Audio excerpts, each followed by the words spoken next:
888 கோடி ரூபாய் ஊழல், 888 கோடி ரூபாய் ஊழல் நகராட்சி நிர்வாகம் மற்றும் நீர் வளங்கள் துறையில அமைச்சர் KN நேரு அவர்களுடைய துறையில நடந்திருப்பதாக இடி அவர்கள் ஆதாரப்பூர்வமாக தமிழ்நாட்டினுடைய DGP அவர்களுக்கு கடிதம் அளித்து அதுல ஒரு FIR பதிவு செய்ய சொல்லி கேட்டிருக்கிறார்.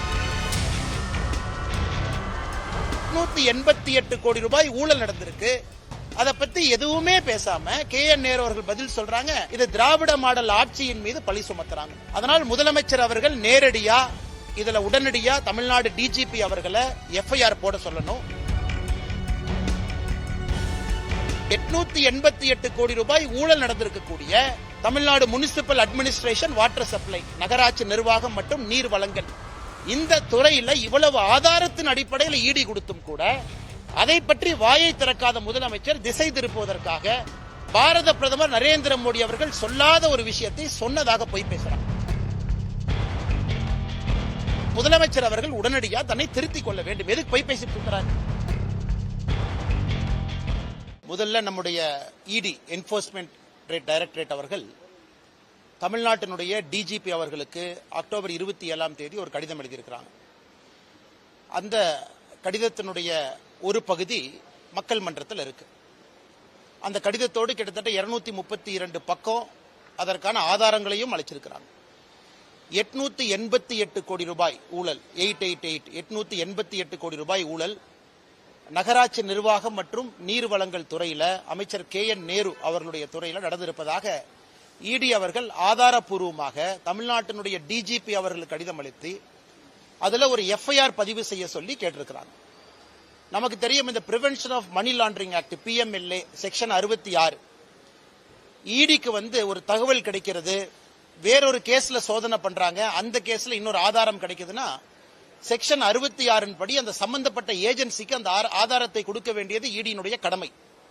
இந்த ட்ரூ வேல்யூ ஹோம் சம்பந்தப்பட்ட ஒரு CBI வழக்கு 2024 திரு KN நேரு அவர்களுக்கு சம்பந்தப்பட்ட அவருடைய தம்பி KN ரவிச்சந்திரன், KN மணிவண்ணன் அவர்களுடைய இல்லத்துல வேறு வேறு பகுதியில் நடத்தப்பட்ட ரைடில் கிடைக்கப்பட்ட ஆதாரங்கள், இவங்க junior engineer, assistant engineer, down planning officer, sanitary inspector உட்பட 2538 போஸ்டிங், அதுல 2 லட்சம் பேர் எழுதுறாங்க. அண்ணா யூனிவர்சிட்டி, அண்ணா பல்கலைக்கழகம் அந்த பரீட்சை நடத்துறாங்க. அதுல எப்படியெல்லாம் ஊழல் செய்திருக்கின்றார்கள், குறிப்பாக 150 கடைசி அந்த 2538 தேர்ந்தெடுக்கப்பட்டவங்கல்ல 150 பேர் நேரடியான ப்ரூஃப் இடி அளிக்கிறாங்க. வாட்ஸ்அப்ல எப்படி கம்யூனிகேட் பண்றாங்க, பணம் யாருகிட்ட கொடுத்தாங்க, அபிஷியலா அண்ணா பல்கலைக்கழகம் ரிசல்ட் டிக்ளேர் பண்றதுக்கு ஒரு வாரத்திற்கு முன்பு KN நேருனுடைய சகோதரர் அவரு கையில KN ரவிச்சந்திரன் அவருடைய கையில வாட்ஸ்அப்ல அந்த முழு லிஸ்ட் இருக்கு. பிரிலிமினரி பரீட்சையில பாஸ் ஆகாத ஒருத்தர் ஒரு புரோக்கர் இன்ஃப்ளூயன்ஸ் பண்ணி ஃபைனல் லிஸ்ட்ல பேரை சேர்த்துறார். இது போன்ற பல ஆதாரங்கள்ல 232 பக்கம் அதை திரட்டி சேகரிச்சு செக்ஷன் 66 PMLA ஆக்ட் அடிப்படையில் தமிழ்நாட்டினுடைய DGPக்கு அளித்து இதுவரை ஒரு பேச்சு மூச்சு இல்ல. இதுல 2 லட்சம் பேர் எழுதியிருக்கிறாங்க. செலக்ட் ஆனவங்க 2538. அப்ப என்னங்க அர்த்தம்? கிட்டத்தட்ட 1,97,000 பேர் செலக்ட் ஆகல. இன்னைக்கு 1,97,000 குடும்பங்கள் பார்த்துக்கிட்டு இருக்காங்க. மீடியா நண்பர்களை, தமிழக அரச நியாயமான முறையில் தேர்ந்தெடுக்காம 25 லட்சத்திலிருந்து 35 லட்சம் ரூபாய் வரை பணம் வாங்கி வேறு வேறு இடத்துல புரோக்கர் மூலமாக அதை நிறைய அக்கவுண்ட் மூலமாக மணி லாண்டரிங் பண்ணிருக்கிறாங்க. இத்தனை கொடுத்தது வேறு மாநிலமா இருந்தா இந்நாள் அந்த அமைச்சர் ரிசைன் பண்ணிருக்கணும். இது இடி சாதாரணமா ஒரு கடிதத்தை எழுதி இந்த மாதிரி ஊழல் நடந்திருக்குன்னு சொல்லிங்க. கடிதத்தோடு 150 செலக்டட் கேண்டிடேட் அவங்களுடைய ப்ரூஃப் அட்டாச் பண்ணிருக்கிறாங்க. அதன் பிறகு KN Ravichandran, KN Manivannan, KN நேருனுடைய உடன் பிறந்த சகோதரர்கள் 2 பேரு, அந்த ட்ரூ வேல்யூ ஹோம்ஸ்ல பணிபுரியக்கூடிய 4 பேர், 6 பேர்த்தினுடைய வாட்ஸ்அப் மொபைல் போனுடைய டிரான்ஸ்கிரிப்ட், அவங்களுக்குள்ள என்ன பேசினாங்க, ஒரு புரோக்கர் KN ரவிச்சந்திரன் அவங்ககிட்ட பேசின ரெக்கார்டட் கால், இத்தனை விஷயத்தை கொடுத்து 888 கோடி ரூபாய் ஊழல் நடந்திருக்கு.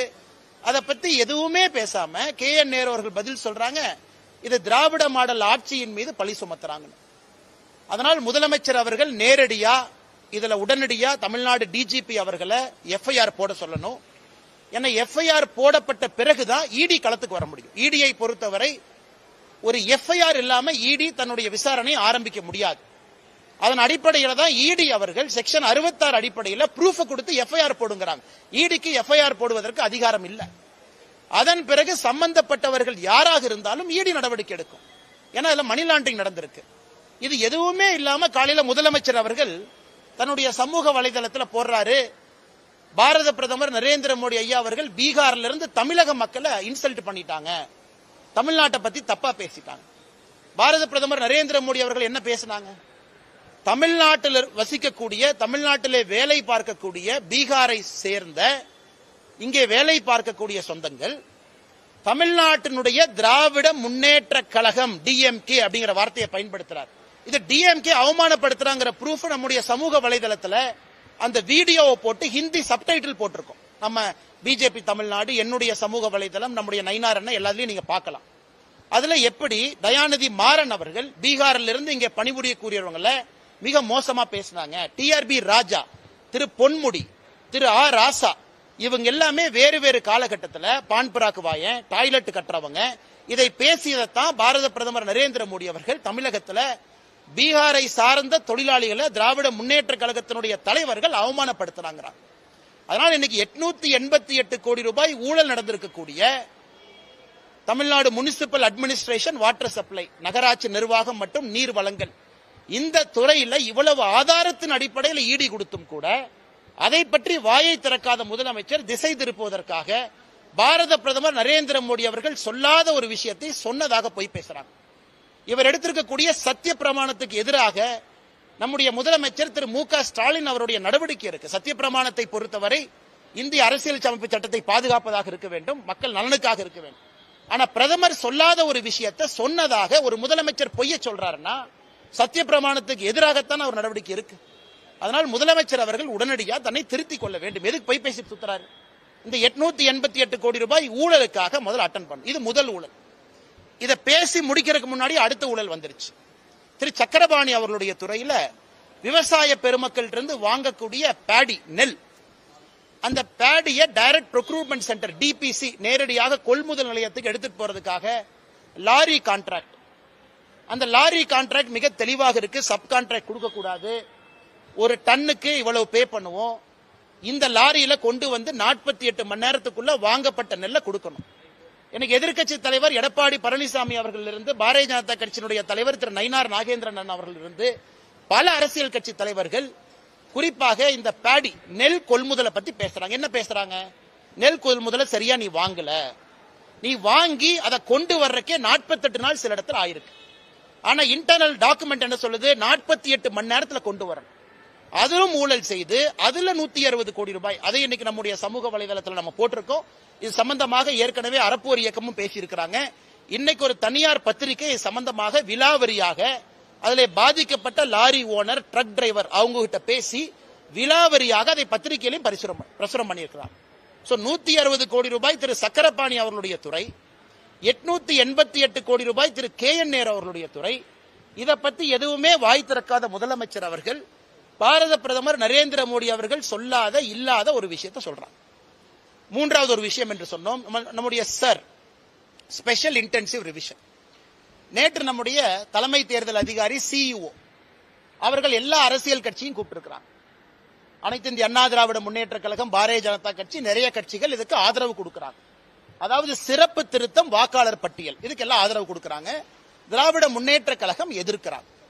இன்னைக்கு ஒரு விஷயத்தை தமிழக மக்கள் நாம் உணர்ந்து கொள்ள வேண்டும். இந்தியாவை பொறுத்தவரை 1952 2004 வரை 8 முறைக்கு மேல வாக்காளர் திருத்த பட்டியலை நம்முடைய மத்திய தேர்தல் ஆணையம் நடத்தி காட்டியிருக்கின்றார்கள். 8 முறை இந்திய அளவில். தமிழ்நாட்டில் கடைசி எப்ப நடத்தப்பட்டது? 2002 197 தொகுதிக்கும் 2005 37 தொகுதிக்கும் நம்ம நடத்தியிருக்கோம். தமிழ்நாட்டிலையும் 20 ஆண்டுகளுக்கு முன்னாடி நடத்தியிருக்கோம். தலைமை தேர்தல் அதிகாரி, எலெக்ஷன் ஆணையத்தினுடைய கடமை இந்த வாக்காளர் பட்டியல் திருத்தத்தை அப்பப்போது நடத்து, யாரு ஓட்டு போடுறாங்க, அந்த இன்டெகிரிட்டி ஆஃப் எலெக்ஷன் ரோல் சரியா இருக்கணும். இதை பீகார்ல நாம் புரிந்து கொள்ள வேண்டும். பீகார்ல நடத்தப்பட்ட பிறகு அப்பீல ஒருத்தர் கூட வரல. முழுமையாக நடத்தி முடிக்கப்பட்ட பிறகு யாராவது வாக்காளர்ல தவறா இருக்கிறாங்க, யாராவது நீக்கப்பட்டிருக்கிறாங்க, குடியுரிமை இல்லாதவங்க இருக்கிறாங்க, ஃபைனல் எலக்ட்ரல் ரோல் பப்ளிஷ் ஆனதுக்கு அப்புறம் ஒருவர் கூட வந்து தவறு நடந்துச்சுன்னு ஒருத்தர் சொல்ல 100% கிளீனா நடத்திருக்காங்க. இன்னைக்கு 12 மாநிலம் தேர்தலுக்கு செல்லக்கூடிய தமிழகம் உட்பட நமக்கு இன்னைக்கு நவம்பர் 3ஆம் தேதியிலிருந்து டிசம்பர் 4ஆம் தேதி வரை ஆரம்ப கால எனுமரேஷன் ஃபார்ம் இதை கொடுத்து வேலையை ஆரம்பிக்கிறாங்க. இதை ஒரு மாநில அரசு ஆதரிக்கணும் தார. ஏன்னா மாநில அரசு தான் ஆபீசர்ஸ் கொடுக்கணும். ஒரு பூத்துக்குமே பூத் லெவல் ஆபீசர் BLO கொடுக்கணும். அதன் பிறகு ஒரு சட்டமன்றத்திற்கு எலக்ட்ரல் ரெஜிஸ்ட்ரேஷன் ஆபீசர் ERO கொடுக்கணும். அதன் பிறகு ஒரு தாலுகாக்கு assistant electoral registration officer AERO கொடுக்கணும். இதெல்லாம் மாநில அரசுடைய கடமை. ஆனா இன்னைக்கு திராவிட முன்னேற்ற கழகத்தினுடைய அரசு திட்டமிட்டு தமிழ்நாட்டில் இந்த வாக்காளர் சிறப்பு சீர்திருத்த பட்டியல் எப்படியாச்சும் இதை பிளாப்பாக வைக்கணும் என்பதற்காக கங்கணம் கட்டி கொண்டு நிற்கின்றார்கள். எங்களுடைய எலெக்ஷன் கமிஷன் தலைமை தேர்தல் அதிகாரி நேரடியாக தமிழ்நாட்டினுடைய COவை தன்னுடைய கட்டுப்பாட்டுக்குள்ள கொண்டு வந்து இது சம்பந்தப்பட்ட அதிகாரிகள் யாரெல்லாம் இருக்கிறாங்களோ, அதாவது BLOவா இருக்கட்டும், எலக்ட்ரல் ரெஜிஸ்ட்ரேஷன் ஆபீசரா இருக்கட்டும், நேரடியாக நம்முடைய எலெக்ஷன் கமிஷனுக்கு கீழ் அவர்களை கொண்டு வந்து தமிழ்நாட்டிலே நடத்தப்பட வேண்டும் என்பது பொதுமக்கள் எல்லோரும் நாங்கள் அதைத்தான் சொல்றோம்.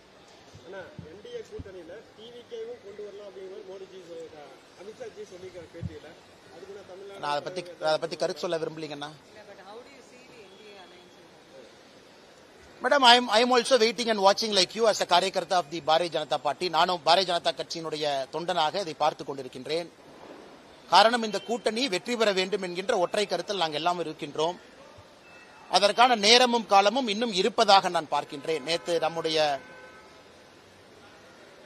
ஐயா முத்துராமலிங்க தேவர் ஐயாவுடைய நினைவிடத்துல கோவில்ல பல அரசியல் சம்பவங்களை நாம பார்த்தோம். யார் வந்தார்கள், யார் போனார்கள், யார் என்ன பேசினாங்க, அதற்கெல்லாம் பதிலடி என்ன கொடுத்தாங்க அப்படின்னு எல்லாமே நாம பார்த்தோம். அதனால் என்னை பொறுத்தவரை நானும் ஆவலோடு காத்து கொண்டிருக்கின்றேன். காரணம், அமித்ஷா அவர்கள், திரு மோடி அவர்கள் ஒரு தூய அரசியலை கொடுப்பார்கள் என்கின்ற நம்பிக்கையோடு தான் நான் பாரதிய ஜனதா கட்சியில் இணைந்து பயணம் செய்து கொண்டிருக்கின்றேன். இல்லாட்டி வேலையை விட்டுட்டு வர வேண்டிய அவசியம் இல்லை, கட்சியில தொண்டனாக இருக்க வேண்டிய அவசியம் இல்லை. அதற்கு இன்னும் காலம் இருக்கிறது. அந்த காலத்துக்குள்ள நிச்சயமாக தமிழ்நாட்டில் ஒரு நல்ல அரசியலை கொடுப்பதற்கான ஒரு கூட்டணி அமையும் என்கின்ற முழு நம்பிக்கையோடு ஒரு தொண்டனாக என் வேலையை நான் செய்யறேன். இன்னைக்கு யார் இருக்கணும், யார் இருக்கக்கூடாது, யார் எப்படி இருக்கணும் என்கின்ற கருத்தை சொல்வதற்கு எனக்கு அதிகாரம் இல்லை. நான் ஒரு சாதாரண தொண்டனா இருக்கேன். பிடிச்சிருந்தா இருக்க போறேன், பிடிக்கலனா கிளம்ப போறேன், அவ்வளவுதாங்க. என் வேலையை பார்த்துட்டு விவசாயம் பார்த்துட்டு இருக்க போறேன். அதனால் நேரம் வரும்பொழுது கட்டாயமாக நிச்சயமாக நான் பேசுவேன். ஆனா அரசியல் கட்சியில யாருமே கன்னு வச்சு அரசியல் கட்சியில் இருக்க வைக்க முடியாதுங்கண்ணா. இதெல்லாம் வாலண்டரி மெக்கானிசம். எங்களுடைய கை காசை செலவு பண்ணி நாங்க அரசியல் இருக்கோம். எங்களோட கேள்வி கேட்டீங்க பதில் சொல்றதுக்கு வெயிட் பண்ணணும். எல்லாருமே இங்க வந்து பப்ளிக்குக்காக வேலை பார்க்கிறோம். பிடித்தவரை பப்ளிக்குக்காக வேலை பார்க்க போறோம். அரசியல் கட்சியில் இருந்து இல்ல நம்ம வேற வேலை செய்யணும் அப்படின்னா அதை சமூக ஆர்வலராக சமூக இயக்கமாக மாற்றி அதே வேலையை பப்ளிக் செய்ய போறோம். அதான் அம்மா அவங்க கேட்ட கேள்விக்கு நேரடியா பதில் சொல்லிட்டேன். சுத்தி வளைச்சு இந்த கூட்டணி எப்படி அப்படின்னு சொல்லிங்கன்னா, நான் எப்பவுமே நேரா பேசுறாள், எப்பவுமே பின்னாடி இருந்து நான் பேச மாட்டேன்.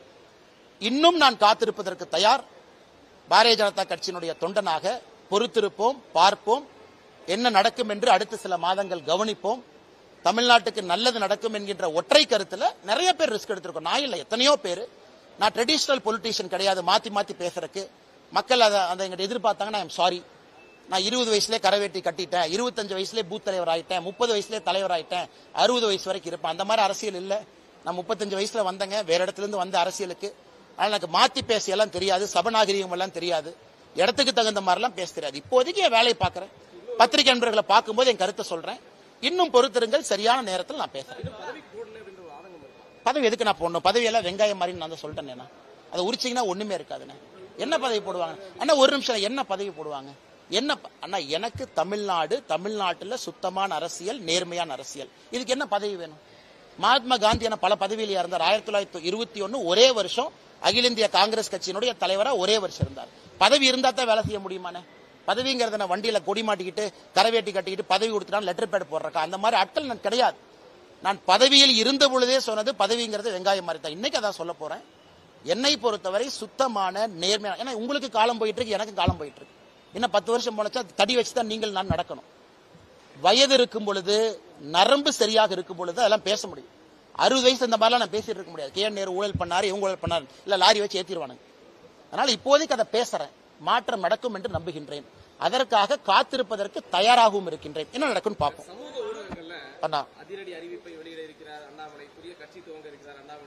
அண்ணா ஏற்கனவே நான் சொன்னேங்கண்ணா, ஏற்கனவே சொன்னேன்.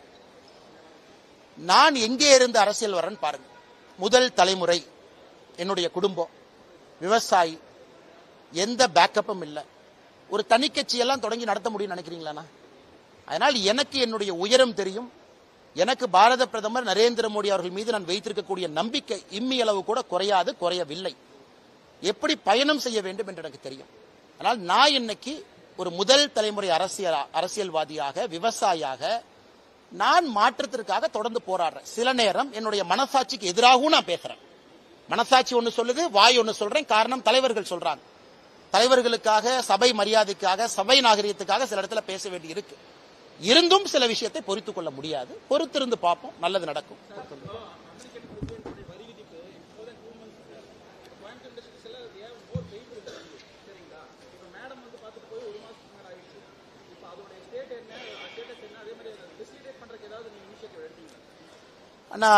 நியாயமான கேள்விங்கன்னா, கோயம்புத்தூர் திருப்பூருக்கு பாதிப்பு அதிகம் தான், இல்லை என்று நாம் எங்கேயுமே மறுக்கல. அதே நேரத்தில் உங்களுக்கு தெரியும், நமக்கு இருக்கக்கூடிய சிக்கலை திரு பியூஷ் கோயல் அவர்கள் கொஞ்சம் கொஞ்சமா தீர்த்துக்கிட்டு இருக்கிறாங்க. நேற்று சவுத் கொரியாவிலிருந்து நம்முடைய அமெரிக்காவினுடைய பிரதமர் பேசும்பொழுது இதே தான் சொன்னாரு. இந்தியாவினோடு சுமூகமாக பேச்சுவார்த்தை நடந்து கொண்டிருக்கிறது, விரைவில் அறிவிப்பு கொடுப்போம் என்று. பியூஷ் கோயல் அவர்களும் மிக கடுமையாக உழைத்துக் கொண்டிருக்கின்றார்கள். எனக்கு எல்லா நாடுகளும் படக்கூடிய அவஸ்தையை நீங்க பாக்குறீங்க. அதனால் நிச்சயமாக எனக்கு நம்பிக்கை இருக்கிறது. ஷார்ட் டேர்ம் பெயினுங்கன்னா எல்லாத்துக்குமே நம்ம சொல்றது எளிது. இன்னும் வேலை வாய்ப்பு இன்னும் போகாத அளவுக்கு அரசு அப்படியே மேனேஜ் பண்ணிட்டு இருக்கிறாங்க. அதனால விரைவில் ஒரு நல்ல அறிவிப்பு வரும் என்பது மத்திய அரசு, நம்முடைய நிதி அமைச்சர் அவர்கள் தொடர்ந்து சொல்லுகின்றார்கள், பியூஷ் கோயல் அவர்கள் தொடர்ந்து சொல்லுகின்றார்கள். காத்திருப்போம், பொறுத்திருப்போம்.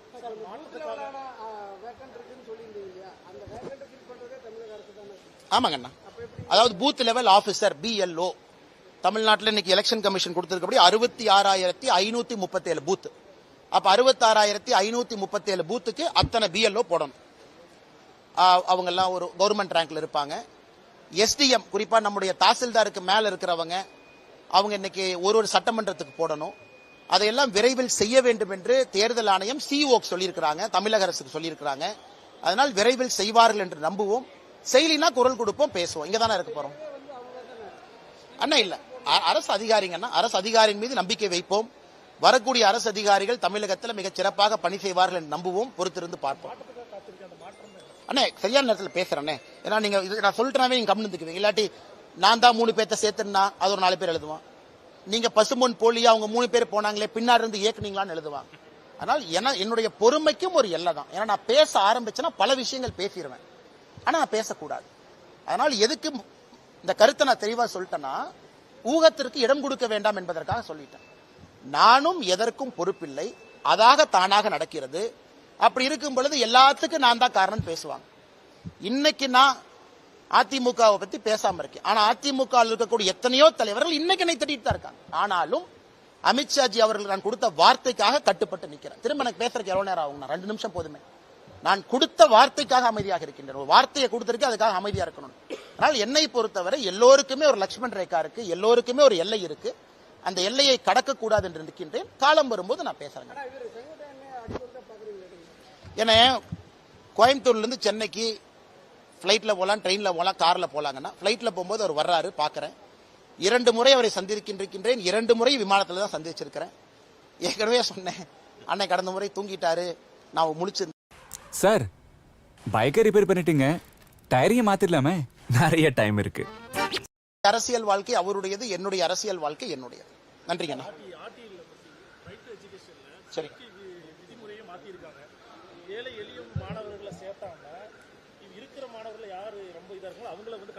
ஐயா நான் கொஞ்சம் தெரிஞ்சுட்டு சொல்றேங்க. எனக்கு இந்த மேட்டர் தெரியாது, தெரிஞ்சுட்டு சொல்றேன். Thank you madam. எல்லாத்தையும் பாப்பங்கண்ணா. பாப்பா பேர் என்னங்கண்ணா?